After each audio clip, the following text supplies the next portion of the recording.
Hello, welcome to the Holistic Healer Podcast, a podcast dedicated to all things holistic.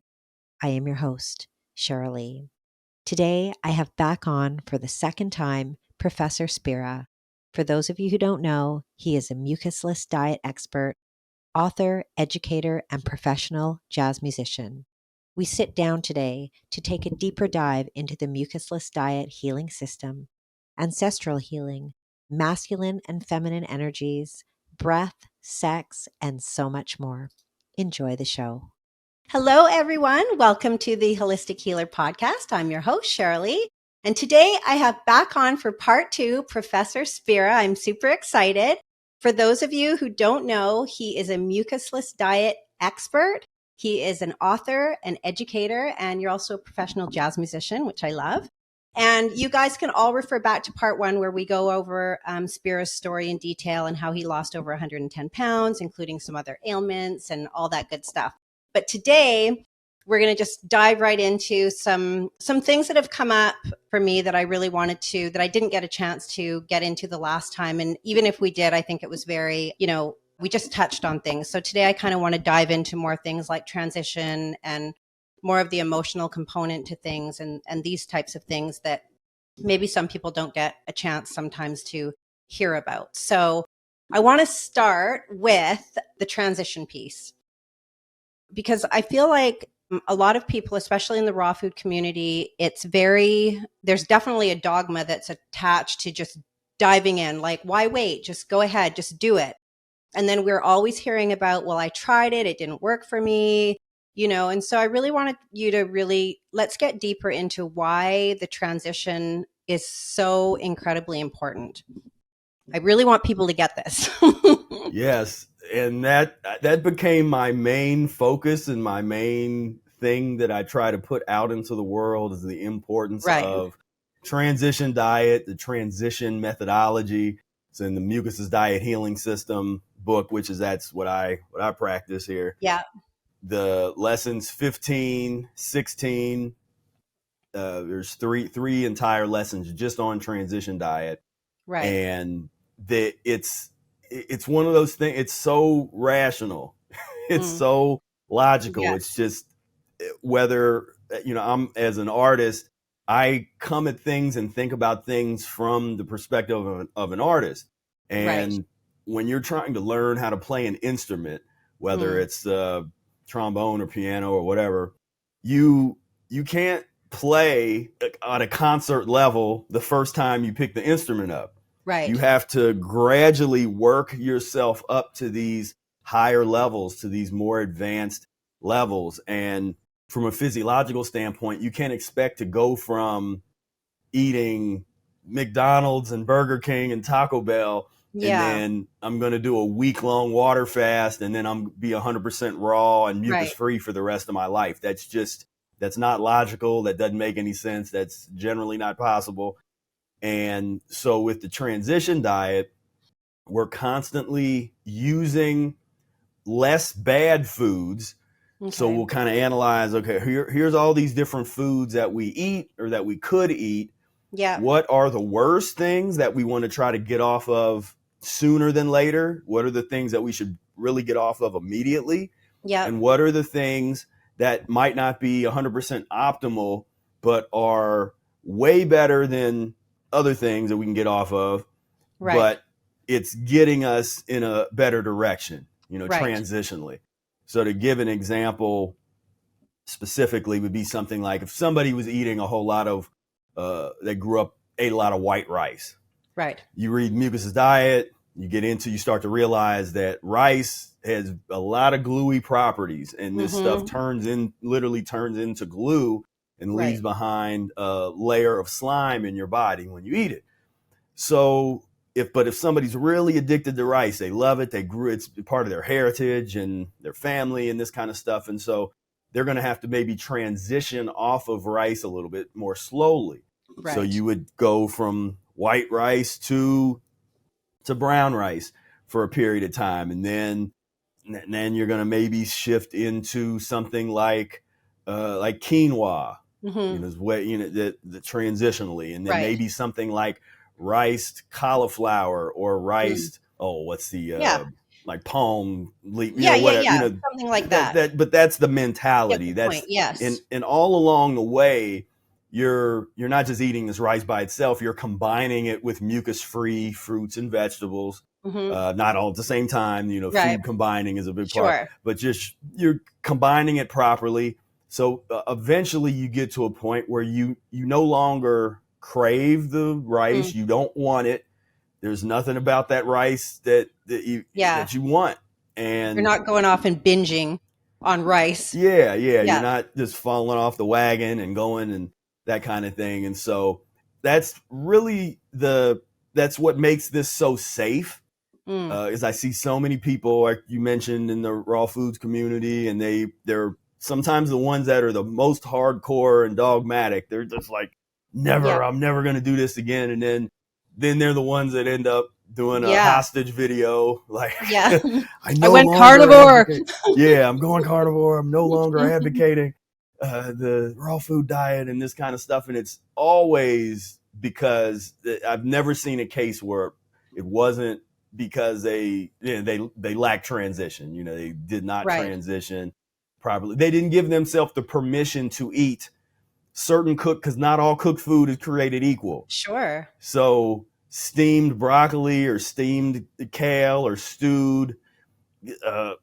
collard greens is not the Sure. same as baked fish or cooked whatever, cow and Eggs or beef ground and beef or eggs whatever. and ground Yeah. beef, and it's not the same at all. Yeah. And so that becomes a situation where I was thankful that because I started with the Mucusless Diet Healing System, I didn't come to the Mucusless Diet and have to undo those Right. dogmas. So I never felt guilty about eating Right. cooked mucus-free foods or Yes. eating even processed vegan foods from time to time, if that was Mm. what I needed in my for transitional standpoint and Yes. transitional purpose. Because what you end up doing when you do this properly is you transform your physiology to a point where it becomes impossible to go back and eat things that you're not supposed to eat. Right. And so we want to remove the willpower Mm. question. We don't want this to be a question of willpower. It Right. wants to be a question of physiology. And just once something becomes poisonous to you, when it's Mm. obviously poisonous, then there's no pleasure Yes. from it. There's no Right. joy. We're like, I don't want that. Right. You drink. In my case, I used to, before the diet, I drank alcohol. Mm. Once I got onto the diet, it was like, cyanide, beer, like that. That became the same thing. Like, it's just Right. poison. There's nothing pleasure about it. I don't want Yeah. it. It's gonna make you Poison's poison. poison is poison. Yeah. And but it's not something. It's not. It wasn't a philosophical decision Mm. where I'm not going to drink anymore. It was like, no, Right. physically, it became a ridiculous proposition to Right. even consider the Yeah. thought The of idea just putting become, alcohol. yeah, exactly. And Yeah, I think there's that big part of it is that psychological aspect, because it's like, if you are almost indoctrinated in a sense where you've been, for example, a raw foodist for a long time, and maybe it's not going very well, and there's that part of you that there's that guilt piece of like, oh my goodness, if I had some steamed broccoli, now I'm not 100% or a 99.9% raw foodist. And somehow there's that failure piece that comes in. And I think that a lot of people are so caught up in the ego. They don't think it's ego, but it's totally ego driven, because it's just they'd rather, like, feel crappy, potentially go off, than maybe start doing some things that would make the ride much less painful, and, like we just talked about, much more sustainable. So that psychological piece is so important, yeah, you know yeah. It's an interesting. I found that to be an interesting dynamic of that narrow mindedness. It's just so yes. narrow. And instead of really looking at, as we do, we look at foods as tools and Yes. tools to aid the body in elimination. Mm. So our focus, which is different, that's another thing that's quite different with us and seems most everybody else, is we're not wedded to this idea of nutrition in the sense that, you know, I have to get this essential, I have Right. to consume this for this essential purpose. So our paradigm is in comparison to that. Ours is Mm. all about how can the food that I'm eating aid my body in its natural eliminative Process. capability Yes. to Sure. eliminate. So when I'm eating some cooked collard greens with a big raw salad, I'm not thinking about like, okay, there's iron in here and there's, you Yeah. know, this and amino acid. I'm Yes. thinking this is going to really eliminate through my intestines and colons. Great. Yeah. Is going to bring maybe a little bit of slime with it if there's any slime Yeah. to eliminate, and that's it, you know. And Yeah, so it's like that's functional. It's more like yeah, it's serving a function. And so like the whole that all or nothing, the all or nothing dogma, it's like it's either all of this or nothing. And that becomes like very problematic yeah. in the long term, you know? So do you feel that for someone who is, for example, been practicing 100% raw diet and they're really struggling with it, like what would be some maybe like psychological things that they could start to implement to get out of that mindset of it's all or nothing? So yeah, I've worked with a lot of people like that had been raw food for a long time. Then they Hmm. get to a point where they have an inability to have natural bowel movements. You know, Right. why am I not having bowel movements? I'm eating. They think they're eating perfect. It's like I'm Right. perfectly raw. I eat a lot of fruit and this kind of stuff, and I'm not having these natural bowel movements. And so then it's kind of like, all right, well, you know, first, I mean, you can first read the book, you know, read the Yeah. Mucusless First, Diet read the Healing System book. from Step start to one. finish. And yeah, step one. Then maybe step two, watch a couple of my videos about transition Yeah. and just get the perspective. And so there's one, I got a really good compliment for one of my videos. I do what I eat in a day in the Mm. Mucusless diet, but it's very different from most what I eat in a day videos, where it's like a 3 hour long video where I talk about what would be a typical day for different periods along the way over the past 21 Got years you. of my transition, because the way I ate from years one to year 5 is different than year 6 to year 10, Sure. and so on and So so on. forth. And so that would be helpful in terms of actual recommendations. Things like baked zucchini, Mm. the things that are real light, and because you don't have, that's another thing they do when I see raw foodists and they're like, okay, now I'm doing raw till 4, which that Oh, was just, come on, just do the yeah. mucus diet healing system. That's all Yeah, that is, you know, just raw till exactly. 4. Uh, but what they'll do, I've seen, which really was bizarre to me, was get into white rice.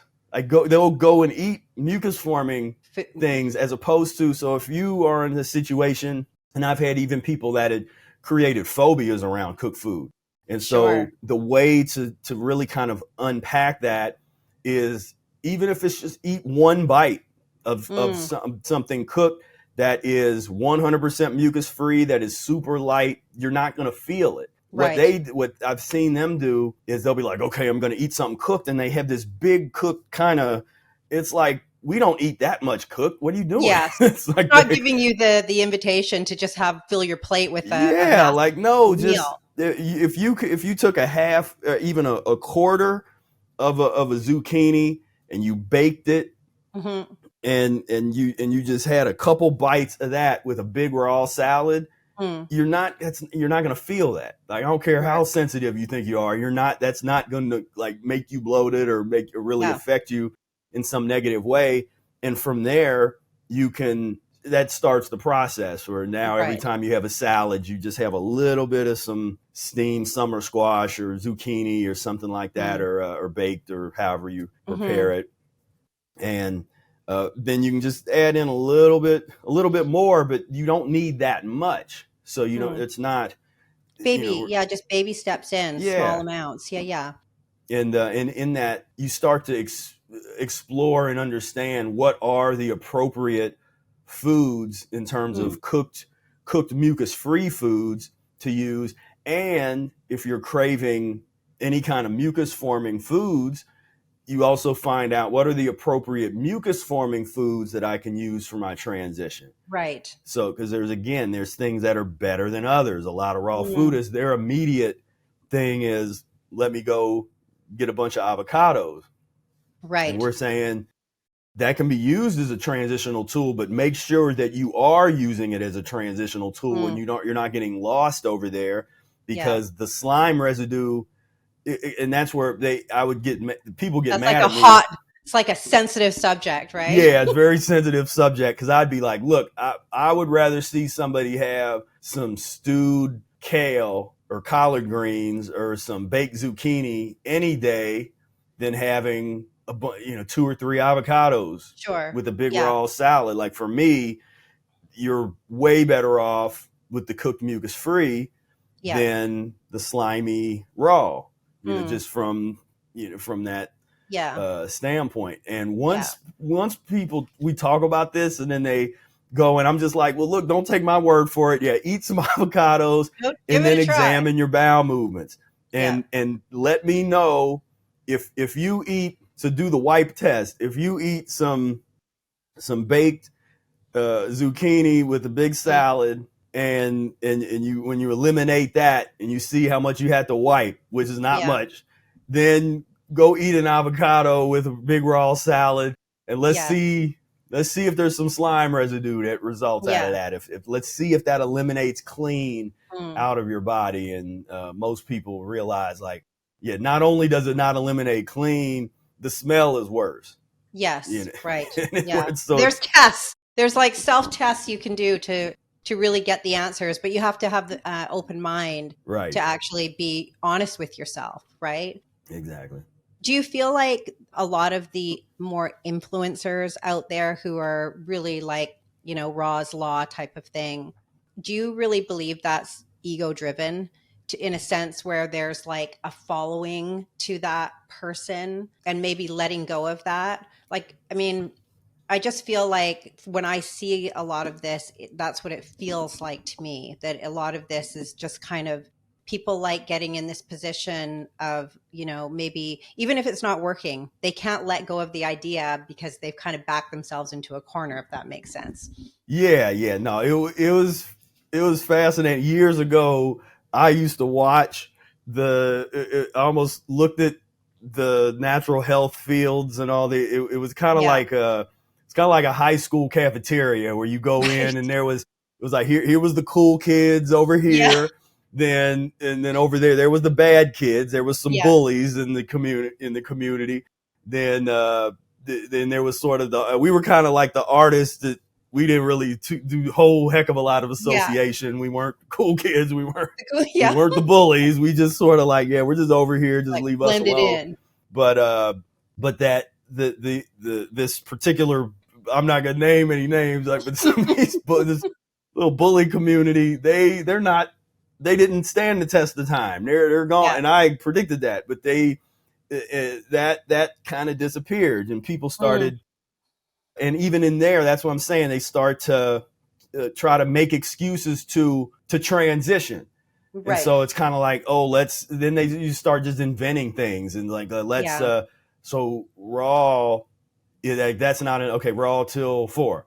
How about that sounds good. raw till, just start making stuff up, and it's like transition. And but I've seen, I think there's different, because another thing that you have to look at with some of the influencers is the long term and what they're talking about over a really long period of time. Right. And because that's where some, as Brother Eric calls it, the flavor of the month. So there's always sort of somebody that's new on the scene. So true. That starts getting a lot of the attention, and it's like, oh, that's cool. And then now you get different people that know how to market well, or they create different kinds of vibe. All these different foods and all this stuff. And But then when you start to get into it, or you actually have a private conversation with them, you start to see, well, they're in real life, they're not as dogmatic, and they're not as, they might have a piece of cooked something or other, they would never talk about it on their YouTube channel. Right. But they actually, some of them in real life, their diet looks more like a mucusless diet type of transition. And Yes. but that's not what they promote. Promote. Because Yeah. that's to do that. Now you're sort of in our sphere. We always say in terms of labeling, I've like to say I'm a Mucusless Diet Healing System practitioner. Right. And the practitioner, the use of that word is just somebody who does a particular thing or Right. does Right. Right. something. And so that takes us out of the isms or the udists Mm. and some raw foodist, or Yeah. not a mucusless foodist. I practice the Mucusless Diet Healing System. Right. And when you practice something, that means you're not always perfect. I'm not Yes. 100% mucus free all the time. Yeah. I I'm not love that. 100% raw or 100% whatever. It's like Yeah. I'm practicing the system. And so there's Yeah. ups and downs. And sometimes it's like, wow, I'm really impressed with how things Mm. are going and how I'm doing. And then there's other times, there's the low periods where it's like, oh, wow, Yeah. okay, got to go through Yeah. this. And, but it's what my goal is always to really the stability. I like getting where there's actually, I've gotten to a point where there's not a whole lot of those ups and downs that Yes. a lot of people go through, that yo-yo where it's like, oh, this is Mm. so great. And then you have a crash and a fall and Crash. the depressions and all that stuff. Yeah. For me, I just like right about here, be like a little up Yeah. and it might be a little Yes. down, but I like it nice and stable is what I like.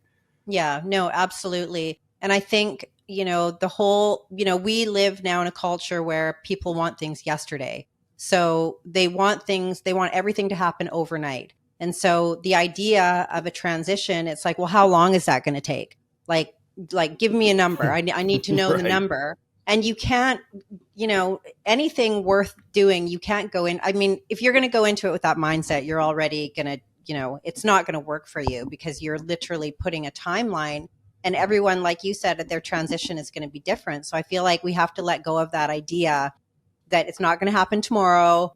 Like, it's probably going to be a lifetime.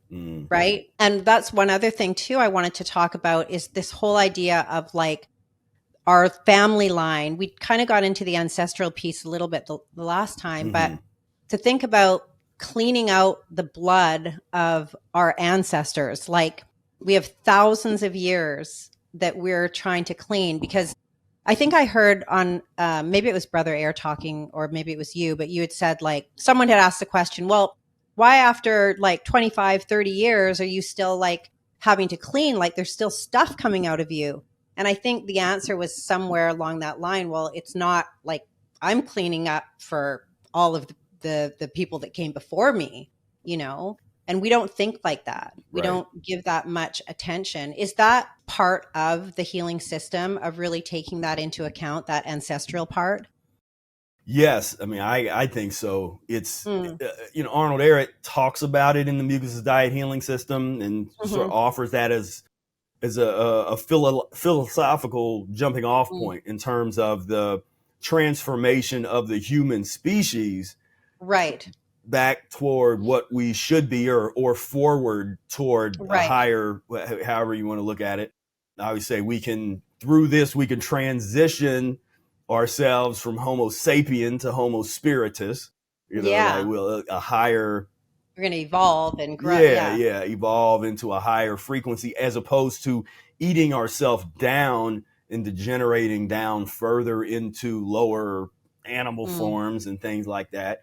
But that kind of goes to what you were talking about earlier with or inferring with the me. How long is this going to take me? Yes. How good can I look? Am I going to have my beach body by this time? As Yes. opposed to when you start to really open your consciousness up and you start to realize this isn't about you.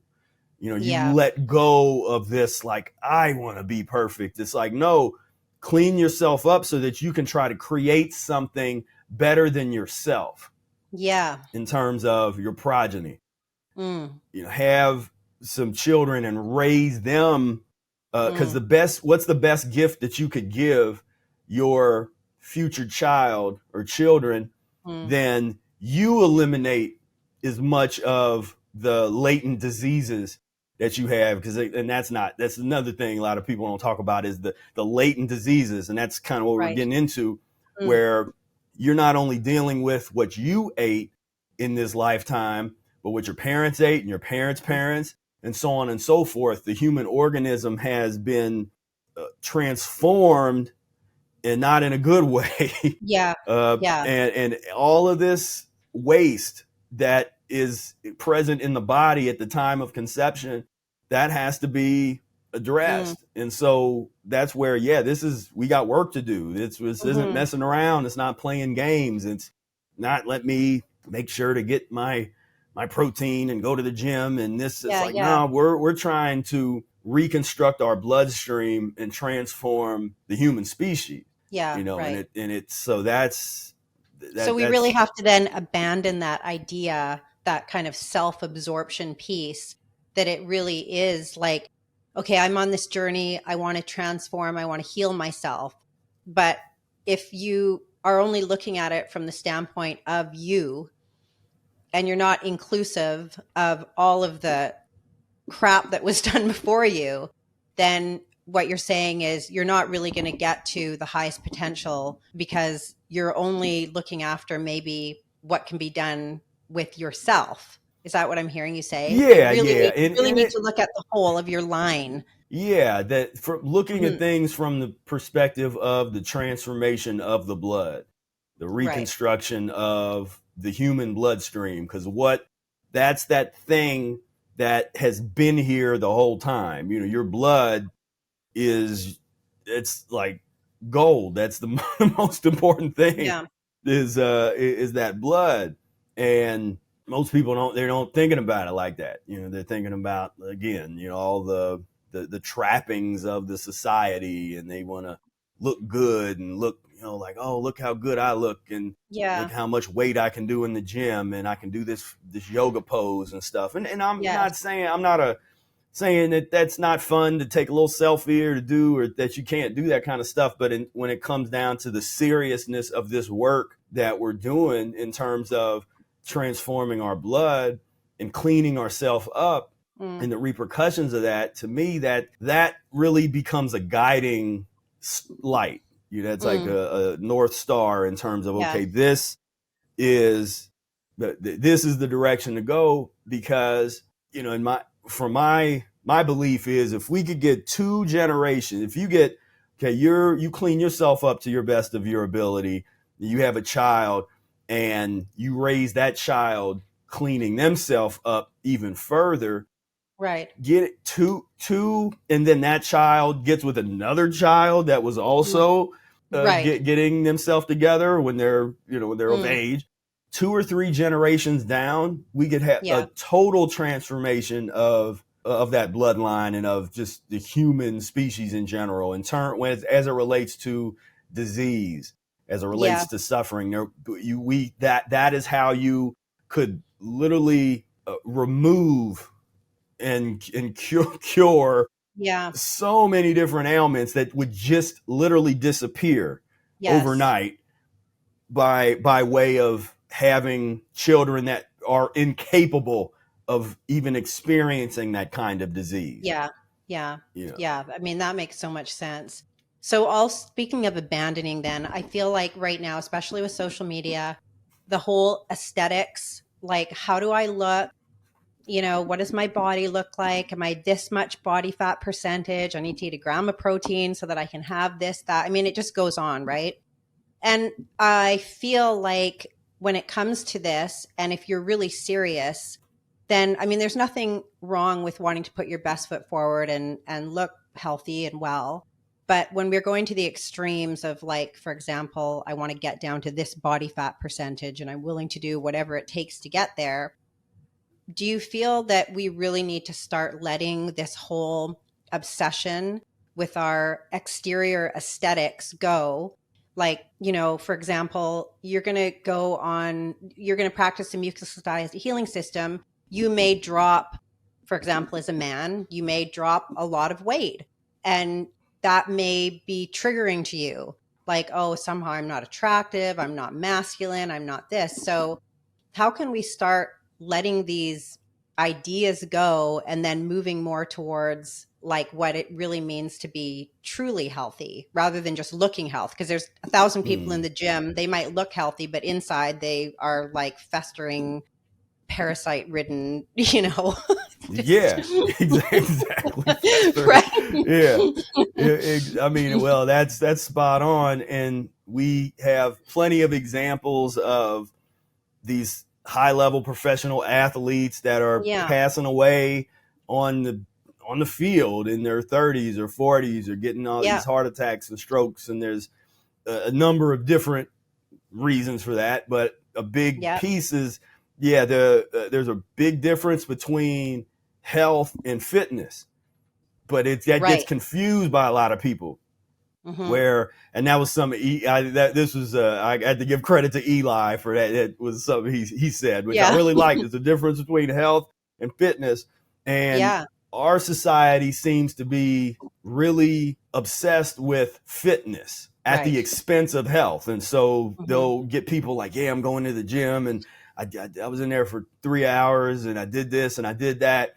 But because I did all that, I stopped by Baskin Robbins and I had a treat, because Right. I burned extra calories. And You it's burned it like, off. just that Yeah. whole mentality is just wrong. It's like, that's Yeah. not, and Because they're so, looking in the mirror and they're thinking they're seeing the reflection of health, but they're not actually, going and doing a colonic or doing whatever it is to see like, oh, they're not, there's a disconnect between yeah, the exterior and the interior. And there's no yeah, focus on that interior piece. And I'm just like, how, I mean, I guess in a sense, it's going to take more people dropping off, falling over at a young age, suffering from all yeah. of these things to maybe have that wake up call.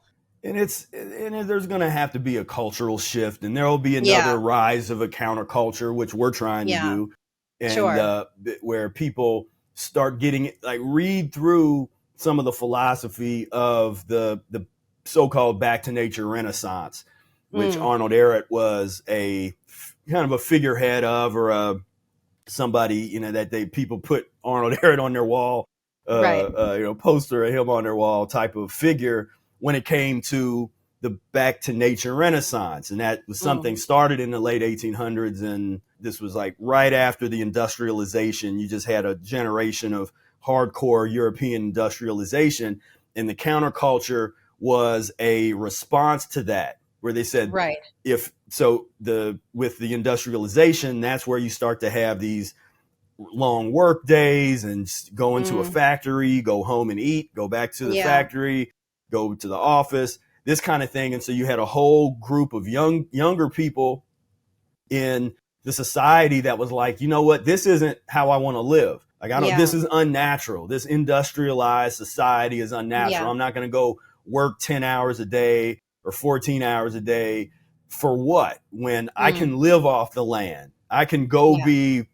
that's where you had all the nudist colonies started popping up, and Right. sanitariums. I can go out into nature, and I can grow my own food, as long as, when you're not killing animals and trying to raise and kill animals and stuff. That's not Yeah. sustainable. But if you know how to, you can live off of a small amount of land if you know how to cultivate the soil and do that kind of stuff. Right. So that consciousness was present, and Arnold Ehret brought that over to Southern California. And he came over in, was in 1914, and he wasn't able to go back to Germany because of World War One, and so he ended up staying in Southern California. And to this day, there's still the residue of that back to nature consciousness, where, Right. that's there. But it was, of Mm. course, over the years, it was compromised. By the time you get to the 60s, where most people think about the so-called hippie movements, Yeah. and that's all comes from the back to nature renaissance. But by the time you get to the 60s, it had lost its soul to a large degree, in terms of, Right. from the physiological standpoint. It used to be about the vegan, what we would call vegan today, but just the vegetarianism and fruit-based Yes. dieting. And Yes. that was a big deal.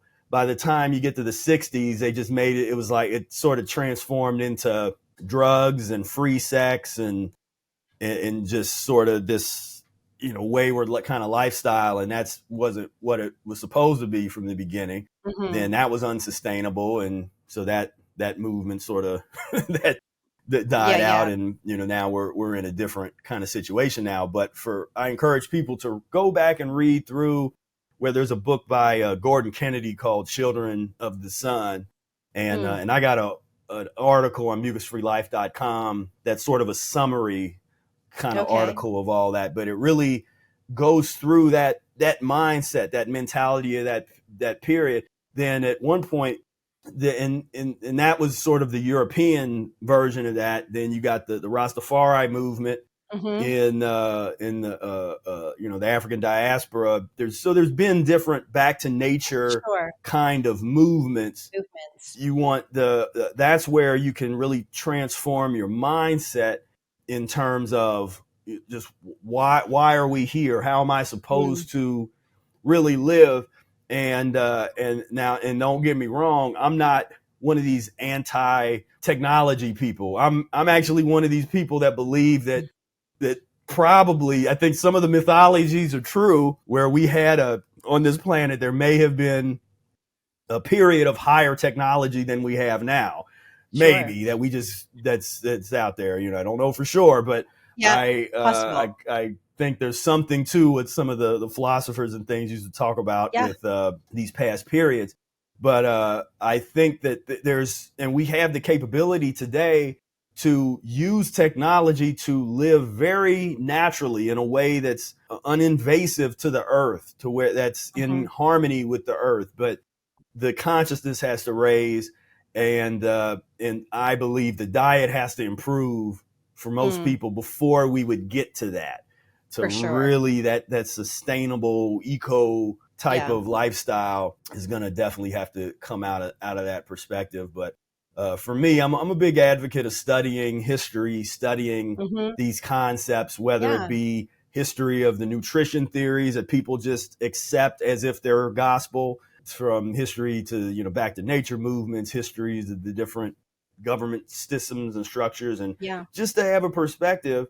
And then, then where do we fit in to that, as opposed to a lot of people adopt a particular political belief system or economic belief system way before they've studied the history of it, or how all the different variations that are possible. And so studying is a good thing. I think it really, it comes down to questioning everything. Like, just don't follow the herd, right? To think about things like, what was the purpose of this? Really, like, start to unpack things. I've talked about on this show before with another guest, just even we can look at like the feminist movement, and how that was really just a big psyop. Really, it was just to bring more taxpayer money in. It was to fractionate the home, put children into industrialized daycare. I mean, the list goes on.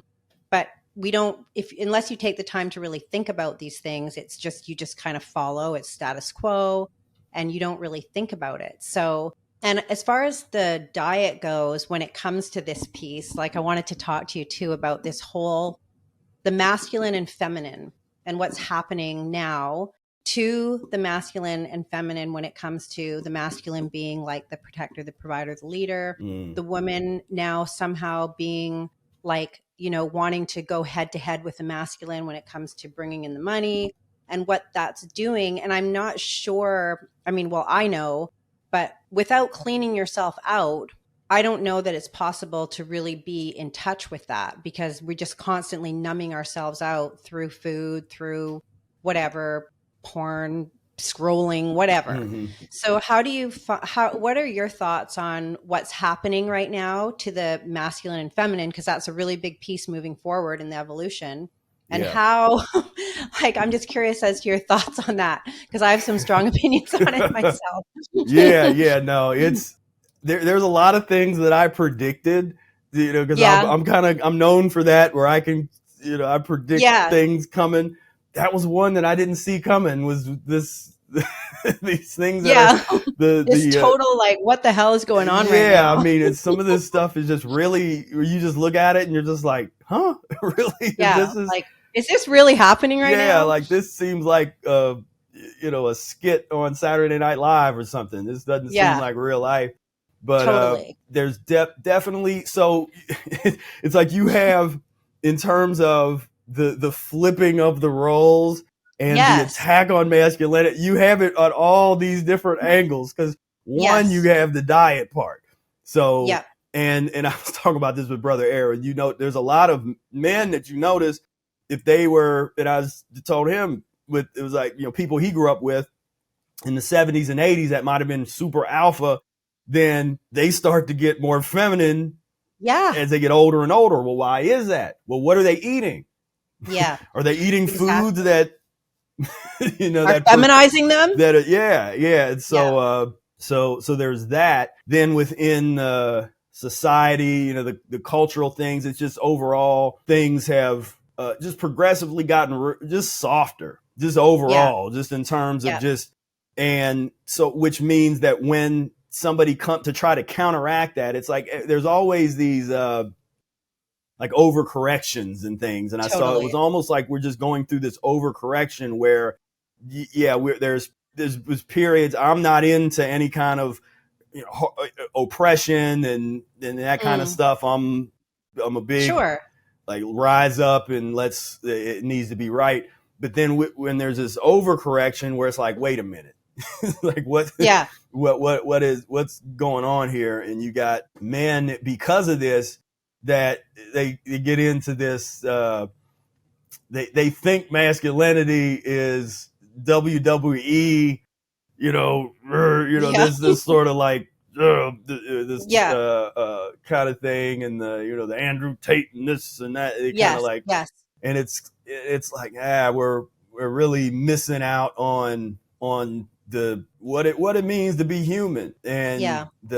as Eric says, humans have lost their reason. Mm. And so the one thing that I put out there, that whenever I bring this up, people are like, oh, I've never thought about that, is and I won't even get into it. I tell people, if, for me, when we talk about sexuality, we talk about these kinds of things, to have a good conversation about that, you have to analyze and bring into the conversation what they intersex babies. Mm. These are children that are born with both forms of genitalia. Right. So Right. now we can have it's like, because people Yeah. get so, there's only two genders and this, and it becomes this political Yes. talking points, Argument about it. which is not helpful. It's No. what's more helpful is, okay, well, let's see let's look into this, because many of these intersex children, you have a doctor that just plays God. They're just like, pick one, cut that Yeah. off, or Yeah. let's, and then you have a child that's growing up feeling like they're a woman in a man's body, or man in a woman's body, and they were never told, yeah, did you know when you were born, you were born with both genitalia, Yes. so then there's that, how you deal with it. But then why is there an increase in that, which Mm. I would argue there is, from numbers I've seen. They keep those numbers a little murky and hidden, Yeah. so it's kind of hard to Totally. see. But then you get back to what Arnold Ehret say in the lesson 1 of the Mucusless Diet: all disease, no matter what name it is known by medical science, is constipation, the clogging up of the entire pipe system of the human body. And not just bowel constipation, but constipation from the entire venous system, from the blood vessels to the microscopic capillaries and the lymphatic system, and everything. And so, like we were talking about before, when you eat wrongly, if there's any kind of morphologies or pathologies that are happening, you're going to pass that on to the children. And so obstruction and constipation, because what would cause a baby to not form in the most optimal way? Yeah. Would it be constipation? Would it be some kind of chemical interference, or acid interference, or a number of different things, but just uneliminated waste system that's in the parent. Sure. And so for me, that's an important thing to understand. So we just understand it. We don't need to judge it. We don't need to judge harshly someone that was born like that, or not, or even the parents. And it's just like, okay, let's understand this, then let's then start transitioning, because everybody needs to transition. Everybody needs to get the diet part together. And but yeah, we're in an interesting time in history, because this is definitely the fall of the Roman Empire came early, kind of thing. For sure. And we could label, like if a man starts to step up or say something, then he's labeled as being, you're showing toxic masculinity. And, it's just, and I link this back to the diet piece only because it's like, it comes back to that status quo. Well, we're just going to follow what everybody else is doing. And meanwhile, we're basically all just like, putting all ourselves, following everyone into the slaughterhouse, really, in a sense, because it's not going to, like, all of these, it's a whole. Like, I like to look at it all as a whole. So of course there's that diet piece of it, but like, how are people showing up? Like, and hopefully by practicing a diet system like the Mucusless Diet System, that you would become more aware of those tendencies, if that makes sense. Yeah. It's like, as you clean yourself up, and that's part of the transformation process. Because when everybody says yeah, this will transform your life, but we really mean it. Like, and so be prepared to be transformed fundamentally. Like, who you are is going to change to the point where it feels like you're a new person. And you look back at your old life like that was a past life that you can remember. It's like, but you can't identify with it anymore. Yeah, you can't identify with it anymore. You're just like, wow, that was a whole different person. Yeah, like, wow, like, who was that person? It's you, but you're just so detached from that part of yourself, right?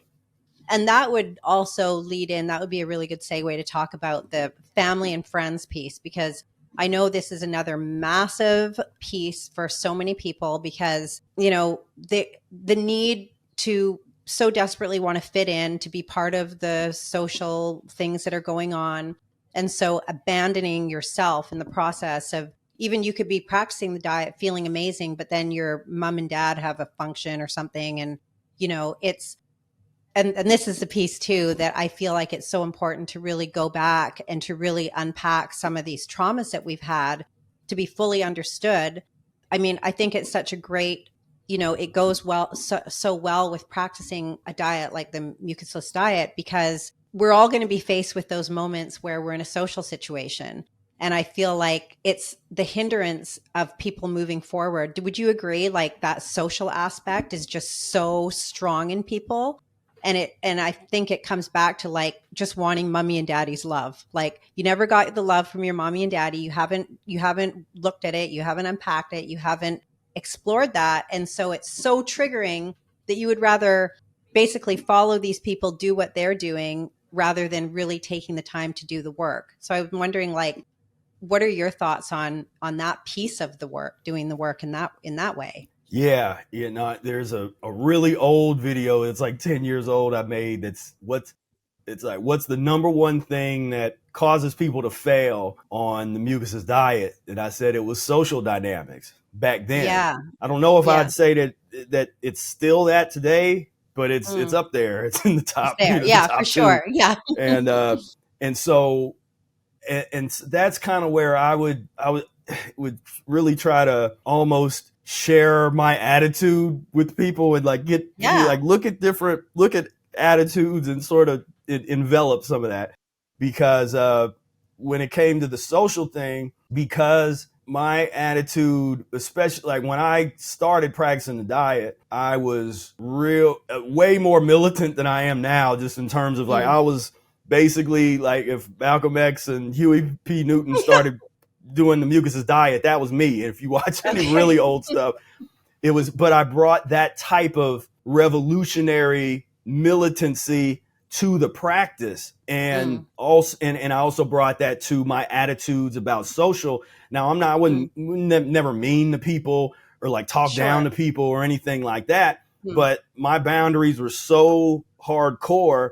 There was no desire to want to try to fit in. like where I'm Right. like like where I felt like, oh, I better eat this to try to fit in, or Fit if I in. want them Yes. to like me, I should do this, or I was proud to not fit in. I was proud Mm, to, this is what I do, mm, and that's it. It was like an attitude, and right. people remember when I was in, because when I started this, I was 19. I was in college, and I used to walk around. I had would have a head of lettuce, and I would walk around the school just eating that. And I look at people start looking at me funny, and they're holding a bag of Doritos or something, Or and they're something. looking at me like I'm weird, and I'm just like, just That's what I got. I Yeah. could just I could care less. And so that was a thing where, and then with the family, I just, you just got to be able to create those boundaries, because that's Yeah. where as I say, this path pushes you. It's going to find whatever your weakness is. It's going to Yeah. bring your weaknesses up to the surface, Mm, because mm-hmm. whatever forms of elimination, we use the word elimination instead of sickness, whatever Yep. forms of elimination you really don't like is probably what's going to come up and you're going to have to Sure. deal with. Things Yeah. that you didn't, emotional stuff, the things that Yep. repressed childhood traumas, and the just general trauma of if Just you've had to living in the world. living in Yeah. the world and turn on the TV and this kind of thing, you're going to have to deal with those things sooner or later on the path. And people don't understand that. They're like, oh, Yeah. I'm going to do a fast, or I'm doing Yeah. a cleanse. And then, halfway through, it's like, oh, have you transitioned enough for that long of a fast? And I'm like, no, I can Yeah. do it. I'm feeling good. Yeah. Then days into it, they have some kind of traumatic emotional They're elimination, on the and floor in a and they're pile of fetal snot. position, like crying, and Fetal position. Yeah. kind of thing. And it's kind of like, yeah, see, you got to really respect this process and respect the power of this transformation, and understand that, yeah, it's not just about removing some mucoid plaque out of your colon. Like, as you remove that, you're going to unearth some of these not, and again, it's the same thing, not only just the emotional traumas of your life, but you start getting down into the Yeah. ancestral trauma. And Totally. Yeah. now that gets really, really deep. And I had just talked about this a little bit on another one, where for me, that some of that was going through where, there was these theories of like post-traumatic slave syndrome and Mm. disorder, and these Mm-hmm. concepts that, for Sure. lack of a better, that word DNA, that these things Mm-hmm. fundamentally change your DNA. So in my bloodline, there's 400 years, or half of my bloodline, there's 400 years worth of intense domination and oppression through Yeah. slavery, and the kind of treatment and all that stuff is in you. Yeah. Yeah. And Yeah. whatever your particular trauma was, in terms of Mm-hmm. whether, like I said, there's a big percentage of people that are related to Genghis Khan. You're going to have to deal with that in Yeah. your, Totally. those Yeah. eliminations, that stuff Mm-hmm. comes out, and, Yeah. and you need to know how to let it out. So I went through a Mm-hmm. period where I literally, during a fasting process, any hatred that I had, and this, and desire for retribution, or all that stuff, it had to come out. And if I didn't know Mm. how to release it, and if I didn't know that Yeah. that was something that was going to happen, then I would need to let Mm-hmm. this hate out of my heart, that had been that I'd sort of buried. I kind of had it down there, and but it was like, dang, it was there, it was coming up. Most people, it's able to be suppressed until Yeah. there's just some moment in their life, and then all of a sudden they wake up, and they've got a gun in their hand, and they did something that they can't take Yeah. back. Yeah. And Totally. but in this case, it's like, no, you're, any of that stuff that's really embedded deep in you, you're going to have the opportunity and the necessity Yeah. to get rid of that and bring it up. Yeah. And I like that word, the opportunity, because, you always have a choice with these things, and it takes courage to be able to really look at those things. And did you find, when you were doing, like, for example, with the enemas, like, the more you were releasing, the more, like, mucus and plaque and all of the junk that came out? Did you find that, once you started really getting consistent, that the more of these emotional traumas would come up for you through Oh each yeah. elimination? Yeah. No, it definitely was. I practiced something called the Sedona method, which is a releasing Hmm. technique for Yeah. years, and I had actually did that before I got into the Mucusless diet. So I was already I You're was already already kind of using that. practicing some of that. Yeah, like I Yes. found something that just worked for me. I know there's Mm. a bunch of different releasing techniques and self hypnosis and NLP and a lot of stuff out there. Find something that works for you. This really worked well for me, and so when I was going through these things, I could imagine somebody that didn't already have emotional releasing techniques and had done a little bit of work in that sphere, Yeah. it could be overwhelming. And that's why I try to tell Sure. people that you need a tool like that when you're going through this Mm. process, because the stuff starts to come up. So for me, a Hmm. lot of it came up particularly during fasting periods. So as Okay. I started to do longer fast, which again, I don't promote longer fasting. I tell people read the Mucusless Diet book, and you'll see that there's a transitional Right. fasting methodologies that recommended there. But I was using that transitional methodology to extend and be able to fast at Right. longer periods. And as I was doing that, then stuff would start to come up. Now, of course, I'm Mm. doing during those fasts, I'm doing enemas, and this Hmm. is my for a gift for your viewers, Oh, the nice. mucoid plaque. So all this, so stuff that Amazing. looked just like that was coming out of me, and it was. There was times where I just locked myself in my room and just scream into pillows or beat the Yeah. bed, or just it was like the exorcism. Yeah. You're literally removing the old evil spirits out of you, Yeah. cleansing your Yeah. spirit, Yeah. cleansing your whatever, your soul, Yeah. and Yeah. I felt a number of times I did do an enema and saw just death stuff come out, and then something I could feel that something shifted, that there was some emotional shift, there was something that Mhm. some kind of something nasty had just left me, some kind Yeah. of desire, whether it's a desire to want to, for a lot of men will have this desire to want to dominate men, other men, to dominate women. Now, Yeah. of course, women there's we want to dominate too. And so Yeah. there's a lot of domination, desire to dominate going around. But yeah, the more that I would eliminate these poisons, the less I would feel like I wouldn't. Because before the diet, I was with friends, we would get into fights. I did that Yeah. whole kind of thing. Once I got into diet, as I'm still young. But I don't have any desire to do that. Yeah. I don't want to get in a fight. Like, that's not Yeah. Yeah. exciting to me anymore. That's not fun anymore. Yeah. I don't want to be in Yeah. these environments. I used to be in club environments, and then I stopped Sure. being Yeah. in those kind of dance club environments and those Hmm. places. It was like not because it was some moral, like I'm better than the dance club. It was like, no, it's not fun anymore. Yes. That kind of environment. And so those are the kinds of things and changes that happen that scare people, because those Yeah. are things they didn't think that they were going to have to that was going to be a part of it, that it was going to Part of it. change them on that type of level, to the point where Yes. they wouldn't want to do the things that they The used things to that they do. used to do. Totally. Yes. And I think too, the more you clean up, the more sensitive you become to other people's energy. You can pick up on, if maybe at one point you used to love, like you said, being in a club around all the people. And it was, I mean, I think in a sense, that's just another way of numbing out, really. But, once you start to clean out, then you're so sensitive to that. It's like nothing can take the place of just sitting alone, beside a tree, for example, and Right. not being that overstimulation. Right. It becomes very exhausting to be around other people. Just listening to them talk can be exhausting. It's Yeah. like, Yeah. Yeah, because when the frequencies don't align, yeah, they're then not in it's alignment uncomfortable for anymore. everybody.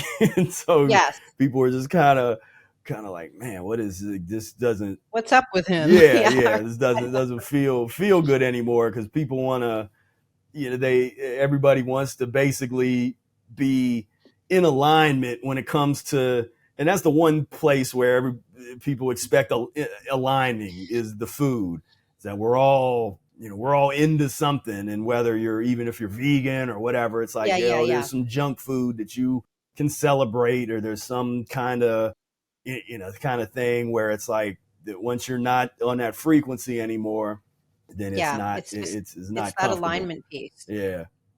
So I want to ask you, I don't know if you've been asked this question before, but I wanted to know what your thoughts are when it comes to sexual interaction. So because we're living in this sexual culture now too, with Instagram and women showing their butts and men showing their abs, and it's all like this, like it just feels very like a sex culture in a sense. And when it comes to, for example, practicing the diet, but then when it comes to sexual interactions, like somebody could be practicing the diet thinking, oh, I'm really getting cleaned out, I'm doing my enemas, I'm practicing, but then they're not being mindful about their sexual partners.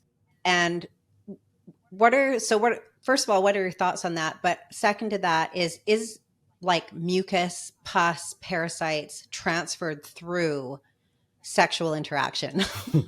Yeah. So that's an interesting piece to get into, because it's such it's like the hot button topic. I haven't heard anybody talk about it before, and I want to know. Yeah. So my thoughts on that is, as the cleaner you get, what's supposed to happen, now is the cleaner you get, the more you will desire somebody that is on that same page, where you're attracted to become attracted to cleanliness. Right now, yes, within the society, there's an attraction to filthiness. Yes. Where that's just sort of the baseline kind of thing. Yeah. And so, because I sometimes look at pictures of like, what's going on, where it's just all that, like tattoo all down here, and it's it's like there's this sort of look that is where, like, it's almost like it's supposed to look bad or something. Like they make it like it's supposed to look real raunchy for no reason. And somehow that's supposed to be attractive. Yeah, and that's supposed to, and it's kind of like, okay. And, but those are all just reflections of physiology, of just where people are, because there still is this, the perpetuation. It's almost like the nature is going to try to do its best to perpetuate the species as best as it can. And when you have this kind of lower level of physiological understanding, because we look at, every baby is an opportunity for humanity to get it together. Totally.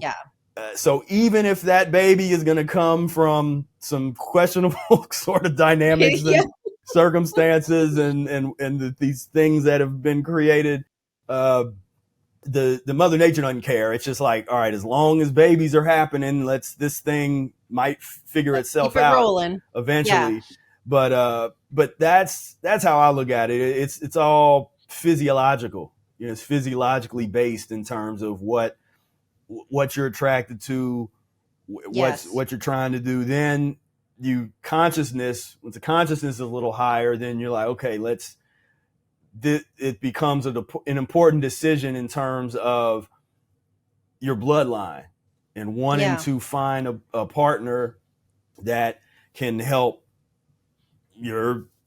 come together and advance the bloodline, as opposed to degenerate the bloodline. And there was we're not devolving, we're evolving. Whereas I always tell people, if you've never been exposed to these folks, look up the Whitakers. Like, do a Google search for like the Whitakers soft white underbelly. And and I don't know, do you know them? Have you ever seen that? No, I haven't seen that before. You're going to be in for a treat. I have to check it out. So this is an example of an inbred family that is that lives in Appalachia, and there's a documentarian that has a popular channel called Soft White Underbelly, and he interviews a lot of like deviants or people that the society would prostitutes or this or that, but he did a thing with them where, and if you just look at their picture, you just kind of look at them. And my thing is, I'm not here to like make fun of them or anything like that. I'm saying, study this, understand that all of humanity could happen. That's not out of the realm of possibility just because it hasn't yet. That could be all of humanity where the entire species is like that. At that, and there's movies like Idiocracy where they get into that kind of stuff, but it's sort of this really a profound representation of degeneration. What happens when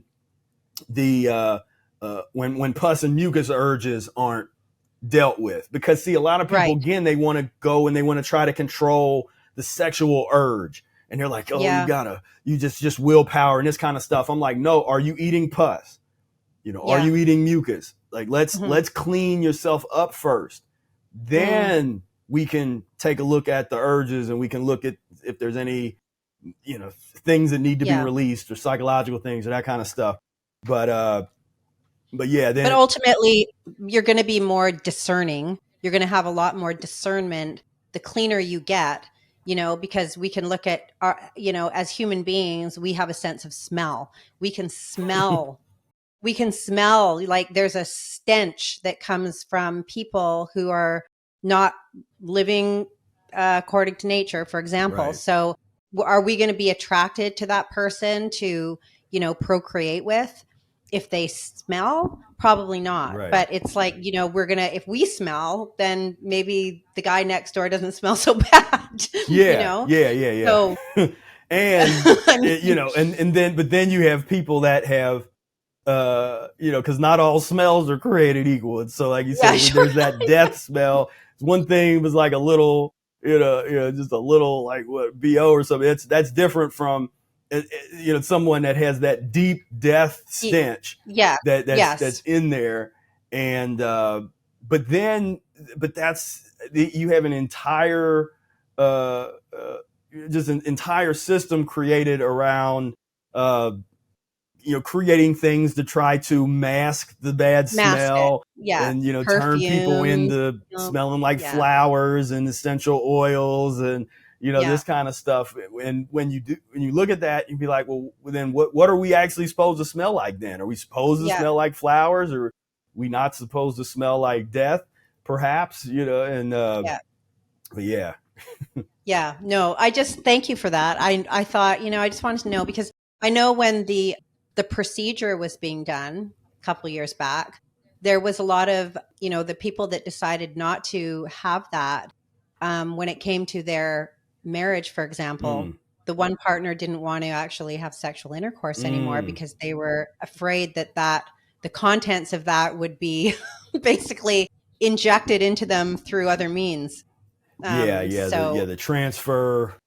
The transfer of fluids, transfer of energies, and definitely the. But I think there's something to it. I mean, where you are in that act, you're exchanging fluids, and I just the reason why I wanted to ask is it's just because I think we can be very on point. Maybe we're very serious about practicing the diet when it comes to the diet, but the whole point of what we've been talking about up until this point is that it's more than just that. You got to think about the emotional component. You got to be mindful about, the people that you're associating with, your family, including your family members, the people that you're, you want to go to bed with. All of these things matter when it comes to the long-term success, right? Yeah. And it becomes a challenge. I guess it's not as bad as 20 years ago as far as trying to find, just find people to associate with and to connect with and have relationships with. And it's we're not saying that it's easy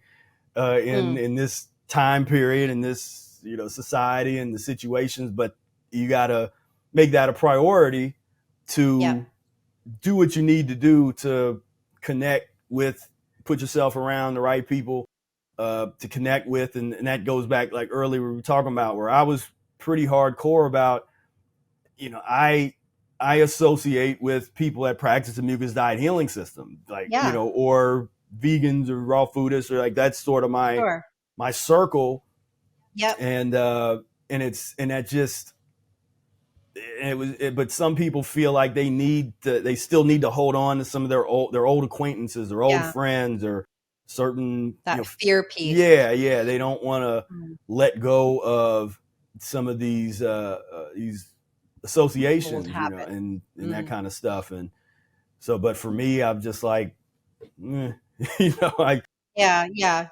Like you're better off to let that. I mean, because at the end of the day, I think it's like it just creates more stress, really, for both parties. I think it's doing a service to yourself, but also to the other. Because if there's that kind of that energy between the two, and you're not connecting, it's better really just to let it go. Yeah. I mean, of course, that takes some, clearing up some emotional components too. But, do you have a time for a couple more Yeah, questions? sure.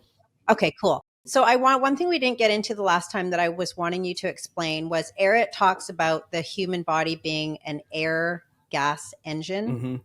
You didn't get a chance to explain that the last time. Can you just explain what that is, and then how that ties into our breath and how important incorporating breath work is? Yeah, Into that. hugely important point. A lot of people don't Mm-hmm. really understand when they first read it. So in the Mucusless Diet book, lesson 5 is this Mm-hmm. like quintessential lesson where he really gets into this theoretical framework where he says that that where vitality equals power minus obstruction. So Mm-hmm. what does he mean by that? So Mm-hmm. anytime, just like a simple equation, anytime there's more obstruction, if you apply that to the body, there's more Mm-hmm. obstruction than there is for the ability for the body to power through the obstruction, Mm-hmm. then vitality will be lowered. And once there's way Gotcha. too much obstruction, then vitality ends. Like it goes to zero, and that's the Right. end of the life. You can apply that principle to other just things in nature. You can, if you take an engine, an engineer knows that if there's more friction than Mm-hmm. the engine's ability to power through the friction, then the engine goes to a standstill. So Eric says that the Gotcha. body is an air gas engine where we are essentially animated by and perpetuated by the breath, by the breathing of Right. oxygen. That because this whole time we've been having this conversation, we've been breathing. Right. We haven't been eating Yeah. anything. I took a sip of Yeah. water, but Yeah. but if I hadn't, I wouldn't have died if I didn't Right. take that sip of water. And I'm not dying because I'm not eating right now, Right. but I would be dead if I had stopped Yeah. breathing So would I. We'd during both be this dead. thing. And so Podcast would be over. podcast would be over. And so breath is premium in our reality, but it's oftentimes the thing that's least discussed or Yeah. understood or talked about. Mm-hmm. And I know there's people that are into different breath works and that kind of stuff, Yeah. but even this puts that into a different light, where when you Okay. start to understand that the being able to control your breath Mm. as the essential, if you want to be into nutrition, then Mm. there's nothing more nutritious than good breath, because you're going to Right. get whatever it is that you need. You get the moisture. That's H2O is one of the byproducts Yeah. of the breathing process. You get the nitrogenous substances people are so Right. excited about. Like, you're going to get all that through breath. The question is your body capable of totally utilizing breath, or are you too Mm. constipated? Is there too much obstruction in your body to even be able Mm. to fully utilize the breath? Okay. So that's where you start to really investigate this idea of vitality equals power minus obstruction. Remove more and more obstruction. And on a constitutional level, that constitutional Mm. obstructions, you get deeper and deeper into your tissue system, and you're getting this Right. stuff out. And that's why this is the long term, where we look at that long term transition, the long term transformation. I have ex-raw foodists sometimes that are surprised. It blows their mind that they're able to eat cooked mucus-free foods, and Yeah. mucoid plaque is coming out in their Yeah. bowel movements, In the toilet. and they're just Yeah. like, I can't believe it. Like, and I was like, well, yeah, that's what it's supposed to do. It's a Yeah. transition diet. You eat a broom salad. You eat your fruit in the afternoon, and then in the evening you have a broom salad with some cooked mucus-free vegetables. That's putting your body through a nice systematic elimination that's sustainable, that you're digging deeper and deeper in, as opposed to, you can't just dig in 100% right off the bat. It's something that has to happen over time.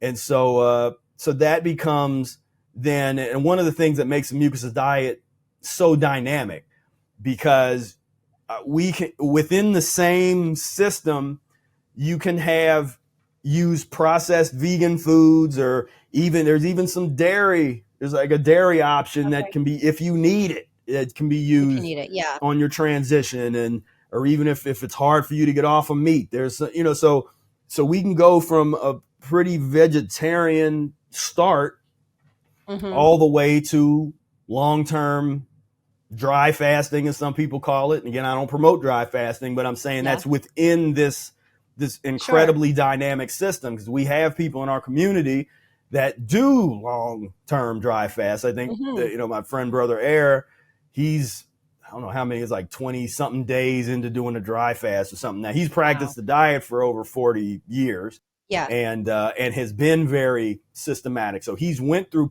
so to put that into perspective, 10 years into practicing the Mucusless Diet Healing System at a very high level, he had went through an elimination period where he was eating on a daily basis. He was eating it was peanut butter and jelly on toast, on wheat toast.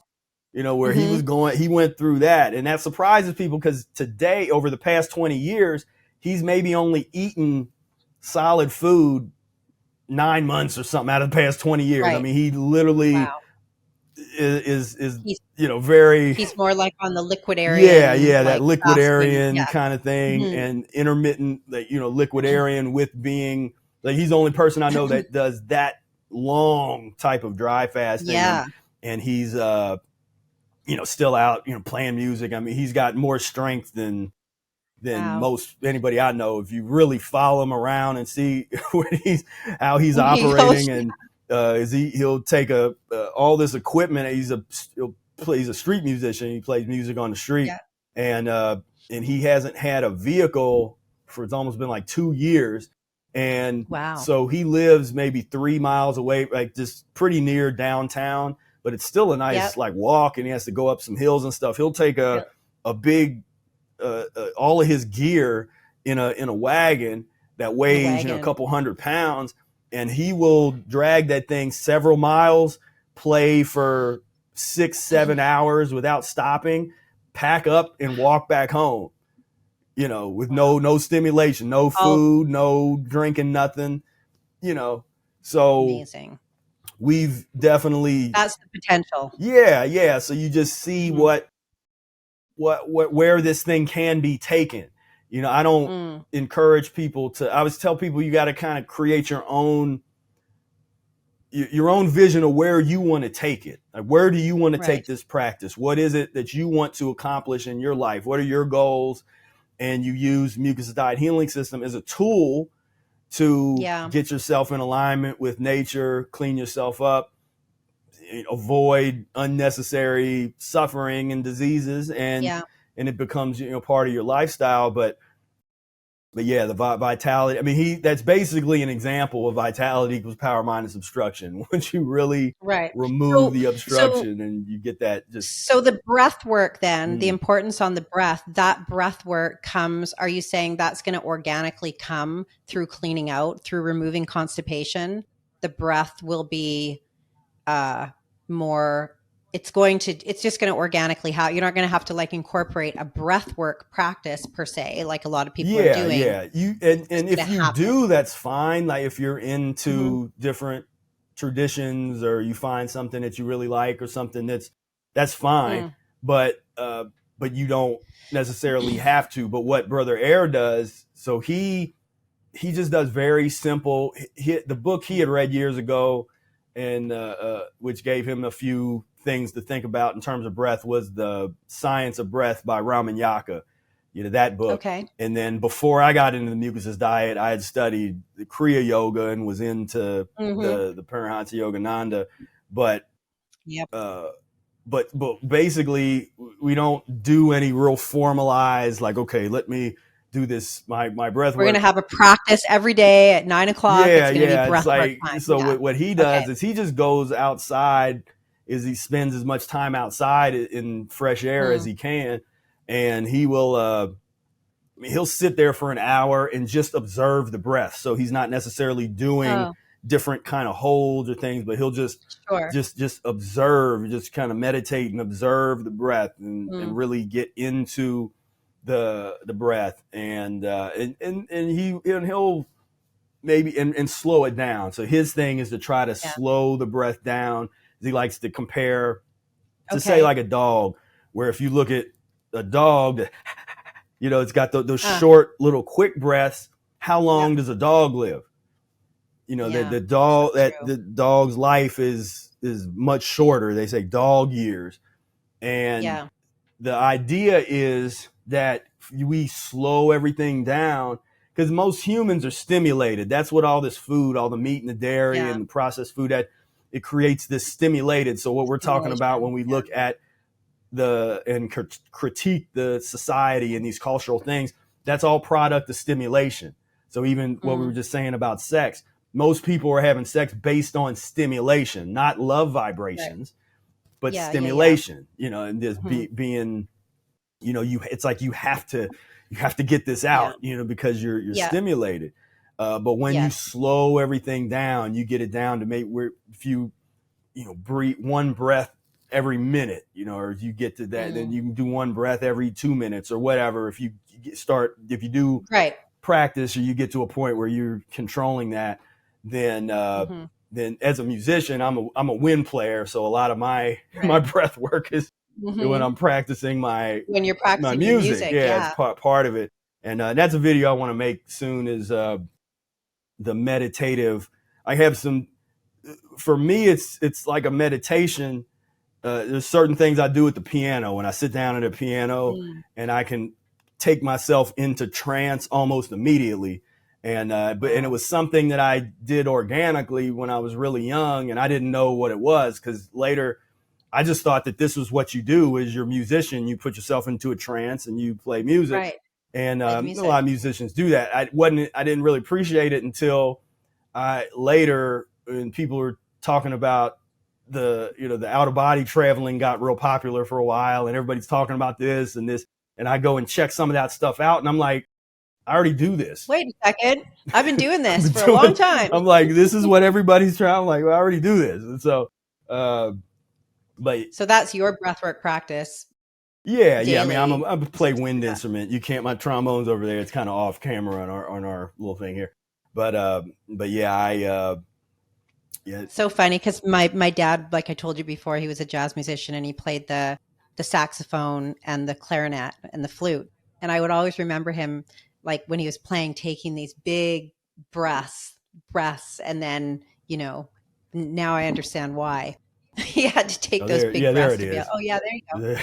Yeah, yeah, that equals breath work right Yeah, there. yeah. Yeah, for sure. So I wanted to finish this off by, I was thinking about the Mucusless Diet Healing System and applying it to the hero's journey, and how we can look at the hero's journey. For those of you who don't know what that is, just look into it, because it's an amazing, all of the stages and everything. And I was looking at that and I was thinking, it's really, the first part of the departure of the ordinary world, and departing from Mm-hmm. that, so we can look at it and tie it in. And then, the call to adventure, like the call to something new, stepping into something new, and then going, I won't go through all the steps, but have you, or can you see the whole system basically becoming the hero's journey for yourself? Oh yeah. No, that Mm. definitely has. As and anybody that gets into it, it pretty much it puts you Yeah. through the hero's journey. It's Yeah. just the whole way that goes Yeah. out. It pretty much, it's going to force you to go through every one of those steps, All of those and stages. Yeah. the story arc, your story arc, and because it's that transformation.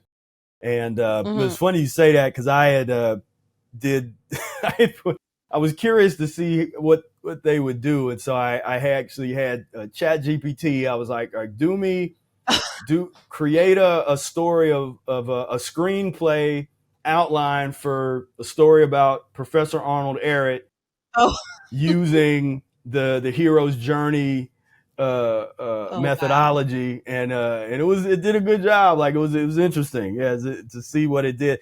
Then I was having it kind Yeah. of do that with all these different people and stories, and just to kind of like to frame it in that that Yes. Joseph Campbell methodology. And but yeah, no, it's something that I often say about the mucusless diet that I don't know if people really understand it. I can't tell if it really lands or not. But when I say things like going down this path and practicing this diet is going to help cultivate your character. Mm. And because one thing sometimes me and Brother Eric talk about is there's a number of people that they're not real. They almost seem like cookie cutter versions of other people in the community, or like Totally. when Yes. somebody does something and it's Mm. successful and like raw food, they're like, Yeah. oh well, let me do that same I'm kind going of to thing, replicate and it. let me Yeah. do that. But uh, what we really like to see is unique individuals, people that have Hmm. really just an interesting personality. Yeah. They don't act like somebody else, or Hmm. they're They're they're authentic. They're authentic. bringing in their authenticity. Yeah. Yeah. And so because of the challenges, the things that you have to deal with in terms of whether from the social dynamics, from finding a partner, from Mm. dealing with your family, to physiological Yeah. things, the stuff, those challenges, it it really it's basically gonna push you where you're either gonna tap Mm. out and give up and be like, yeah, man, Yeah. I tried it, or Yeah. you will rise to the occasion and keep pushing through. And when you do that, that's what changes you. It turns you Hmm. into a A better different version of different yourself. version of yourself. And I say usually a better version of yourself Yes. when you come out It's on an the other upgrade. side, and you've made it. You've made it Yeah. Yes. through it. Yeah, and I think when we look at the hero's journey and we transpose it onto the healing system, it really is that, because you're really starting with that status quo piece, the ordinary. You're going to come up against all these different challenges with families, friends, whatever, and then ultimately circling back around to that kind of homeostasis of where you were before, but that different version of yourself, and then detaching from the old version. Right. So I think it's just a perfect, it could be like the hero's journey equals the mucusless diet healing system. Yeah, because my version, It well, could be. and for anybody that's ever made a webinar, you do a variation of the hero's journey. If you do Yeah, the yeah, the Russell Brunson kind of thing, but yeah, basically yeah, but that's sort of mine. Was I grew up and I was real young, and I had a really sick mother and sick yes. grandma, and the grandmother, she passed away. That's who I had the mother son bond with. She passes away a week after she passes away. My mom gets a heart attack, goes into the emergency room, gets a triple bypass surgery. They end Wow. up amputating both of her legs, and then she lives another year in nursing Yeah. homes. And I grew up in that environment. I grew up in Mm, nursing homes and hospitals visiting my mom, because at one point yeah. she they called the 911 over 200 times in 1 year. So a Oh couple my times a goodness. week she's literally calling 911, get the ambulance, go to the hospital, be admitted for a couple days, come back to the apartment, and then rinse and repeat all the time. And so I grew up in that. So Mm, that pushed me as a young person to really question the prospect of human suffering, because I saw so yeah. much, and in these Hmm. places at a young age, and I'm looking around in these hospitals and nursing homes saying, I don't think this is how it's supposed to be. I don't think that this is I don't think this should be normal, and Yeah. something's wrong with this. And that Mm, put me on a path to try to find an answer for human suffering and disease. mm, Is there a cure for disease? Is there a good answer for human suffering. Why do we suffer? Why is there wars? Why is there so much murder and rape and just all those kinds of things? All And these that things. then pushed me into studying all these different religions, all these different philosophers and philosophies, these different paradigms and schools of thought. And I never really found the thing until I read the Mucusless Diet Healing System. Wow. That's when it all came in. All I just was made like, sense. that's it. That's the missing link, is people eating pus and mucus forming foods, which is diametrically opposed to our nature and what we should be doing. That has become normal in the minds of most humans. And that is literally the foundation of the suffering, the foundation of that causes the pain and the suffering, that causes the drama, is there. It says the tragedy of nutrition. And so that was sort of my the beginning of my path, where it was like, I was searching for answers. I was pushed to search for answers about human suffering, because if I hadn't had those experiences, my mom and my grandma, I wouldn't have cared about. I'd have been, I'd have been very different. I don't know how I'd have been, but I wouldn't have cared about, human suffering, who knows, and all right? that. It was something that just, where I was like, this is at a young, and so a lot of the things that I do in my live streams, or where, I kind of all of a sudden hear some shocking images about the worst of humanity that just pops up on screen.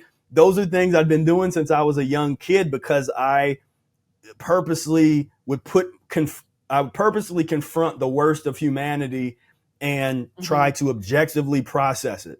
Like, not be scared of it, not be hateful about it, not just like really. So I'd have books of lynchings, books about the Holocaust, the different genocides. And I'm 11, 12, 13 years old, and that's a part of my life. That's not the only part, but there was a part that was like secret. Like, that wasn't something I was doing with other kids. It was just a part where I'm sitting there, I'm trying to confront this stuff. Like, I'm like, what's this Hitler? I wrote a paper when I was in 6th grade. I wrote a paper on Hitler. Like, I'm like trying to understand what is. You had that curiosity. I'm like, what is this? What's going on here? And so sometimes when you really give yourself to your path, then oftentimes you're going to find the answers that you were looking for. But you have to have enough, I guess, be courageous enough to just say, well, I want to know this. I want to experience this. So I'm going to do what I need to do to make that happen. Yes. And then when the universe shows you, when the universe brings that to your attention, don't be scared and run away. It gets too real. Right? Yeah. Like, if you're asking for something, if you're calling something in, you're asking, then you have to have the courage to be able to, like, whatever it happens to be, whether that means walking away from your brother who's, not supportive, or whatever it happens to be. I think it all comes down to having the courage to step into something new that hasn't been done before, stepping outside of the box and losing that fear piece, and just really doing a lot of self-inquiry, and asking the questions, like you said at the beginning. Start reading some books, look at philosophers, start asking questions.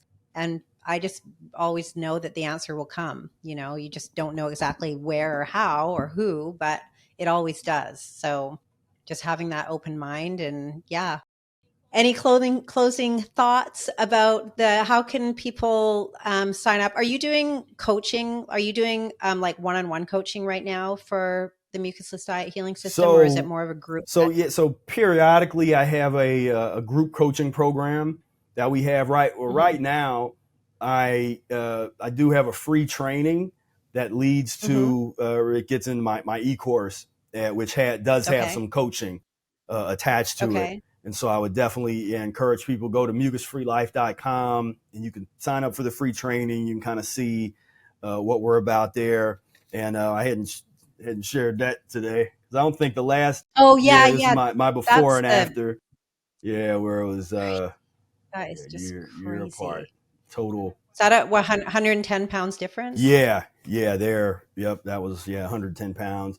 I was like Wow. almost 310 at my heaviest, and then got right in the nick of time. I got this information and got the mucus attack because I basically put on almost 60 pounds in my freshman year of college because I wouldn't work as a varsity football player, uh, like in high school, and then That's I went from crazy. where I was working, I eating horribly, but I was working out and ended up eating better than I did my freshman year of college. Oh my And gosh. so, and I wasn't working out anymore. And so that was a recipe for Yes. disaster.